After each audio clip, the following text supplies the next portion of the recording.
Vanthali Junagadh highway પર ગુરુકુળ પાસે કોઈ અજાણ્યા મોટા વાહન ચાલકે હરણને અડફેટે લેતા હરણનું મૃત્યુ.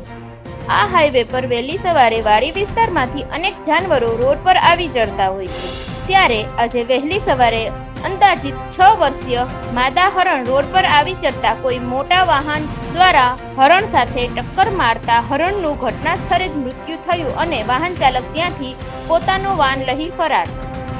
હરણ સાથે અકસ્માત થતા આસપાસના લોકો ટોળે વળી ફોરેસ્ટને જાણ કરતા ફોરેસ્ટની ટીમ તાત્કાલિક સ્થળ પર આવી હરણના મૃતદેહને કપડું ઓઢાડીને ત્યારબાદ તે મૃતદેહને તાત્કાલિક અમરાપુર એનિમલ કેર ખાતે ખસેડવામાં આવ્યું અને ફોરેસ્ટ ટીમ દ્વારા આગળની પણ તપાસ હાથ ધરવામાં આવી છે.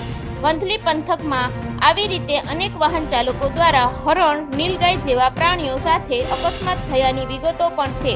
પણ હવે જોવાનું રહ્યું આ હરણ અકસ્માતના બનાવમાં વાહન ચાલક મળે છે કે કોઈ પણ ધોરણસરની કાર્યવાહી કરે છે કે કેમ. રિપોર્ટર અલ્પેશ જેઠવા, વંથલી.